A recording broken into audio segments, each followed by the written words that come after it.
ಪಾಕಿಸ್ತಾನ ಮೂಲದ ಉಗ್ರನ ಜೊತೆ ನಂಟು ಹಿನ್ನೆಲೆಯಲ್ಲಿ ದಾವಣಗೆರೆ ಮೂಲದ ಜಮೀರ್ ಅನ್ನುವಾತನನ್ನ ಅರೆಸ್ಟ್ ಮಾಡಲಾಗಿದೆ. ಈಗ ತುಮಕೂರು ಪೊಲೀಸರಿಂದ ಜಮೀರ್ನನ್ನ ಅರೆಸ್ಟ್ ಮಾಡಲಾಗಿದೆ. ಪಾಕಿಸ್ತಾನ ಮೂಲದ ಉಗ್ರನ ಜೊತೆಗೆ ಈತ ನಿರಂತರ ಸಂಪರ್ಕವನ್ನ ಹೊಂದಿದ್ದ ಅನ್ನುವಂಥದ್ದನ್ನ ತನಿಖೆಯಲ್ಲಿ ಬಯಲಾಗಿದೆ. ತುಮಕೂರು ಪೊಲೀಸರಿಂದ ಜಮೀರ್ ಅನ್ನುವಂಥ ವ್ಯಕ್ತಿಯನ್ನು ಅರೆಸ್ಟ್ ಮಾಡಲಾಗಿದೆ. ದಾವಣಗೆರೆ ಪಿಡಿ ಲೇಔಟ್ ನಿವಾಸಿ ಜಮೀರ್ ಜಾಲತಾಣದ ಮೂಲಕ ಉಗ್ರನ ಜೊತೆಗೆ ಈತ ಸಂಪರ್ಕವನ್ನ ಮಾಡಿದ್ದ. ಈ ವಿಚಾರ ಪೊಲೀಸರ ಗಮನಕ್ಕೆ ಎನ್ಐಎ ತಂದಿದೆ. ಎನ್ಐಎ ತನಿಖೆಯನ್ನು ನಡೆಸ್ತಾನೆ ಇತ್ತು. ಸಾಮಾಜಿಕ ಜಾಲತಾಣಗಳಲ್ಲಿ ನಿಗಾ ವಹಿಸಿತ್ತು ಎನ್ಐಎ. ತುಮಕೂರಲ್ಲಿ ದಾಖಲಾಗಿದ್ದ ದೇಶದ್ರೋಹದ ಕೇಸ್ ವಿಚಾರಕ್ಕೆ ಸಂಬಂಧಪಟ್ಟಂಗೆ ಎನ್ಐಎ ತನಿಖೆ ನಡೆಸ್ತಾ ಇತ್ತು. ಈ ಬಗ್ಗೆ ಹಿಂಟ್ ಕೊಡುತ್ತೆ. ತುಮಕೂರು ಮೂಲದ ಅಲ್ಲಾ ಬಕ್ಷನನ್ನ ಅರೆಸ್ಟ್ ಮಾಡಲಾಗಿದೆ. ಒಟ್ಟಾರೆ ಇಬ್ಬರು ಅರೆಸ್ಟ್ ಆಗಿರೋದೀಗ. ದಾವಣಗೆರೆಯ ಜಮೀರ್ ಖಾನ್ ಬಂಧನ ಆಗಿದೆ. ತುಮಕೂರು ಮೂಲದ ಅಲ್ಲಾ ಬಕ್ಷ್ ಮತ್ತೊಬ್ಬ ದಾವಣಗೆರೆಯ ಜಮೀರ್ ಇಬ್ಬರ ಬಂಧನ ಆಗಿದೆ. ಸಾಮಾಜಿಕ ಜಾಲತಾಣದ ಮೂಲಕ ಪಾಕಿಸ್ತಾನದ ಉಗ್ರನ ಜೊತೆಗೆ ಜಮೀರ್ ಖಾನ್ ಸಂಪರ್ಕವನ್ನ ಇಟ್ಕೊಂಡಿದ್ದಂತೆ. ಓಡಾಡ್ತಾ ಇರುವಂತಹ ವ್ಯಕ್ತಿ ನಾವು ಮಾರ್ಕ್ ಮಾಡಿ ತೋರಿಸ್ತಾ ಇದ್ದೀವಿ. ಸಾಮಾಜಿಕ ಜಾಲತಾಣದ ಮೇಲೆ ನಿಗಾವನ್ನ ವಹಿಸಿತು ಕೇಂದ್ರ ತನಿಖಾ ತಂಡ ಎನ್ಐಎ. ತುಮಕೂರು ಪೊಲೀಸರಿಂದ ಈ ಬಗ್ಗೆ ಮಾಹಿತಿಯನ್ನ ಕೊಟ್ಟಿತ್ತು. ರಾಷ್ಟ್ರೀಯ ತನಿಖಾ ದಳ ನೀಡಿದ ಮಾಹಿತಿ ಅನ್ವಯ ತುಮಕೂರು ಪೊಲೀಸರು ಈಗ ದೇಶದ್ರೋಹ ಕೇಸ್ ದಾಖಲಿಸಿಕೊಂಡು ಒಟ್ಟು ಇಬ್ಬರನ್ನ ವಶಕ್ಕೆ ಪಡೆದುಕೊಂಡಿದ್ದಾರೆ.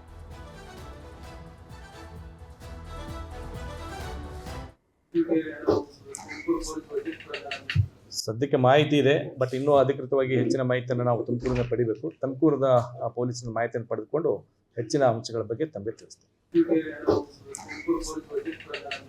ಸದ್ಯಕ್ಕೆ ಮಾಹಿತಿ ಇದೆ, ಬಟ್ ಇನ್ನೂ ಅಧಿಕೃತವಾಗಿ ಹೆಚ್ಚಿನ ಮಾಹಿತಿಯನ್ನು ನಾವು ತುಮಕೂರಿನ ಪಡಿಬೇಕು. ತುಮಕೂರಿನ ಪೊಲೀಸರ ಮಾಹಿತಿಯನ್ನು ಪಡೆದುಕೊಂಡು ಹೆಚ್ಚಿನ ಅಂಶಗಳ ಬಗ್ಗೆ ತಮಗೆ ತಿಳಿಸ್ತೀವಿ.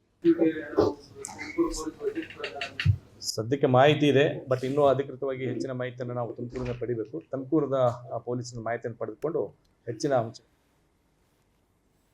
ಈ ಬಗ್ಗೆ ಡೀಟೇಲ್ಸ್ ಕೊಡ್ತಾರೆ ನಮ್ಮ ಪ್ರತಿನಿಧಿ ವಿಠಲ್ ಸಂಪರ್ಕದಲ್ಲಿದ್ದಾರೆ. ವಿಠಲ್, ದುಶ್ಮನ್ ಕಹಾ ಅಂದ್ರೆ ಬಗಲ್ ಮಹೆ ಅನ್ನೋ ತರ ದೇಶದ್ರೋಹಿಗಳು ನಮ್ಮ ಸುತ್ತಮುತ್ತಲೇ ಇರುವಂಥದ್ದು ಬಹಳ ಆತಂಕದ ವಿಚಾರ ಇದು.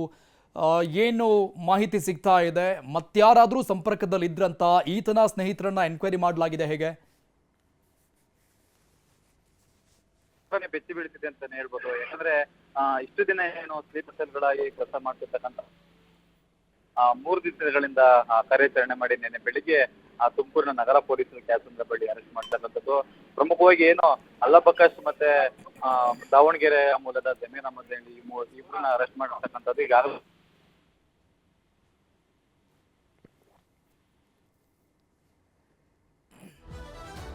ಸಂಪರ್ಕ ಸಾಧ್ಯವಾಗ್ತಾ ಇಲ್ಲ. ಥ್ಯಾಂಕ್ ಯು ವಿಠಲ್ ಡೀಟೇಲ್ಸ್ಗೆ. ಪಾಕಿಸ್ತಾನ ಮೂಲದ ಉಗ್ರನ ಜೊತೆಗೆ ಸಾಮಾಜಿಕ ಜಾಲತಾಣದಲ್ಲಿ ಈತ ನಿಖರ ಸಂಪರ್ಕವನ್ನು ಹೊಂದಿದ್ದಂಥ ಜಮೀರ್, ಆತನ ಫೋಟೋ ನೋಡ್ತಾ ಇದ್ದೀವಿ ನಾವು ಬಲಭಾಗದಲ್ಲಿ. ದಾವಣಗೆರೆ ಮೂಲದ ವ್ಯಕ್ತಿ ಈತ ಜಮೀರ್. ಬಿಡಿ ಲೇ ಬಡಾವಣೆಯ ಅಲ್ಲಿರುವಂತಹ ವ್ಯಕ್ತಿಯನ್ನ ಈಗ ಅರೆಸ್ಟ್ ಮಾಡಲಾಗಿದೆ. ದೇಶದ್ರೋಹದ ಕೇಸ್ ದಾಖಲಾಗ್ತಾ ಇದ್ದಂಗೆ ಈತನ ಹಿಂಟ್ ಕೊಟ್ಟಿರುವಂಥದ್ದು ಎನ್ಐಎ. ದೇಶದ್ರೋಹದ ವಿಚಾರಕ್ಕೆ ಸಂಬಂಧಪಟ್ಟಂಗೆ ಈತನ ಬಗ್ಗೆ ಮಾಹಿತಿಯನ್ನು ಕೊಡುತ್ತೆ ತುಮಕೂರು ಮೂಲದ ಪೊಲೀಸರಿಗೆ ಎನ್ಐಎ ಅಧಿಕಾರಿಗಳ ಮಾಹಿತಿ ಮೇರೆಗೆ ಈತನನ್ನೀಗ ಅರೆಸ್ಟ್ ಮಾಡಿ ವಿಚಾರಣೆ ನಡೆಸಲಾಗ್ತಾ ಇದೆ. ಪಾಕಿಸ್ತಾನದ ಮೂಲದ ಉಗ್ರನ ಜೊತೆಗೆ ಈತ ಸಾಮಾಜಿಕ ಜಾಲತಾಣಗಳ ಮೂಲಕವಾಗಿ ಮಾತನಾಡ್ತಾ ಇದ್ದಂತೆ, ಸಂಪರ್ಕವನ್ನ ಇಟ್ಕೊಂಡಿದ್ದಂತೆ. ಆ ಬಗ್ಗೆ ತನಿಖೆಯನ್ನು ನಡೆಸಲಾಗ್ತಾ ಇದೆ. ಬಹಳಷ್ಟು ಗಂಭೀರವಾಗಿ ಪರಿಗಣಿಸಿರುವಂಥದ್ದು ದೇಶದ್ರೋಹಿ ದಾವಣಗೆರೆ ಮೂಲದ ಜಮೀರ್, ಆತನನ್ನ ಈಗ ಅರೆಸ್ಟ್ ಮಾಡಲಾಗಿದೆ. ಒಟ್ಟಾರೆ ಈ ಪ್ರಕರಣಕ್ಕೆ ಸಂಬಂಧಪಟ್ಟಂಗೆ ಇಬ್ಬರನ್ನ ವಶಕ್ಕೆ ಪಡೆಯಲಾಗಿದೆ. ತುಮಕೂರು ಪೊಲೀಸರು ದೇಶದ್ರೋಹದ ಕೇಸ್ ದಾಖಲಿಸಿಕೊಂಡು ತನಿಖೆ ನಡೆಸ್ತಾ ಇದ್ದಾರೆ.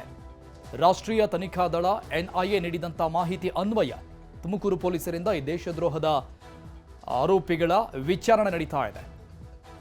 ಇಬ್ಬರನ್ನ ಅರೆಸ್ಟ್ ಮಾಡಿರುವಂಥದ್ದು, ಒಬ್ಬ ಅಲ್ಲಾ ಬಕ್ಷ್ ಮತ್ತೊಬ್ಬ ಜಮೀರ್.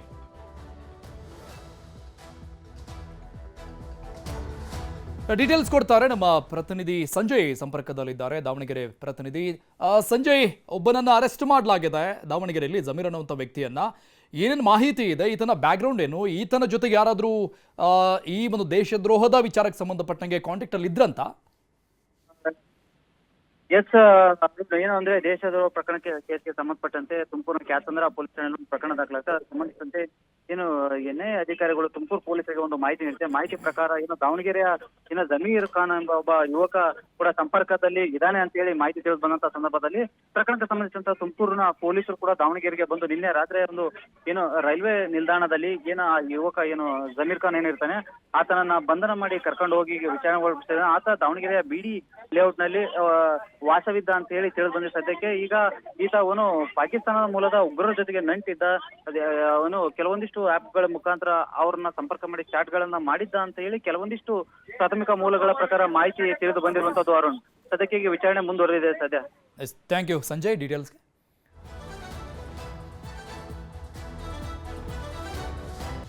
ರಾಜ್ಯಸಭೆಗೆ 3 ನಾಮಪತ್ರ ಸಲ್ಲಿಕೆಯಾಗಿದೆ. ವಿಧಾನಸೌಧದಲ್ಲಿ ನಾಮಪತ್ರ ಸಲ್ಲಿಕೆಯಾಗಿದ್ದು ನಾಮಪತ್ರವನ್ನ ಸಲ್ಲಿಕೆ ಮಾಡಿದ್ದಾರೆ ಮಲ್ಲಿಕಾರ್ಜುನ ಖರ್ಗೆ ಅವರು.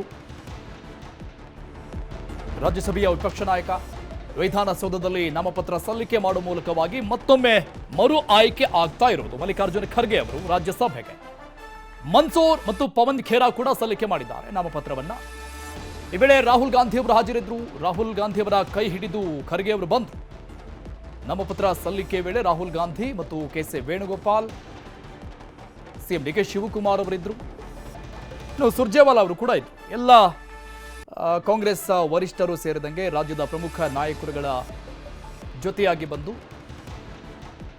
ಎಐಸಿಸಿ ಅಧ್ಯಕ್ಷ ಮಲ್ಲಿಕಾರ್ಜುನ ಖರ್ಗೆ ಅವರು ಈಗ ನಾಮಪತ್ರವನ್ನು ಸಲ್ಲಿಕೆ ಮಾಡಿರುವಂಥದ್ದು. ಮತ್ತೊಮ್ಮೆ ಮರು ಆಯ್ಕೆ ಕಾಂಗ್ರೆಸ್ಗೆ ನಿರಾಯಾಸವಾಗಿ 3 ಸ್ಥಾನಗಳ ಆಯ್ಕೆ ಆಗೇ ಆಗುತ್ತೆ. ಬಿಜೆಪಿ ಪಾಲಿಗೆ 1 ಸ್ಥಾನ ರಾಜ್ಯಸಭೆಗೆ ಆಯ್ಕೆ ಆಗುವಂಥ ಪರಿಸ್ಥಿತಿ ಇದೆ. ಆ ರೀತಿಯಾದಂಥ ಸ್ಥಾನಗಳು ಸಿಕ್ಕಿರುವಂಥದ್ದು. ಖರ್ಗೆಗೆ ಕಾಂಗ್ರೆಸ್ನ ಎಲ್ಲ ನಾಯಕರುಗಳು ಸಾಥ್ ಕೊಟ್ಟಿರುವಂಥದ್ದು. ನಾಮಿನೇಷನ್ ಫೈಲ್ ಮಾಡಿರುವಂತಹ ಆ ಒಂದು ಫೋಟೋ ನೋಡ್ತಾ ಇದ್ದೀವಿ ಬಲಭಾಗದಲ್ಲಿ. ಮತ್ತೊಂದು ಕಡೆ ನಾಮಿನೇಷನ್ಗೆ ಬರುವಂತಹ ಸಂದರ್ಭದಲ್ಲಿ ರಾಹುಲ್ ಗಾಂಧಿ ಅವರ ಕೈ ಹಿಡಿದು ಖರ್ಗೆ ಅವರು ಬಂದಂತಹ ದೃಶ್ಯ ಇದೆ.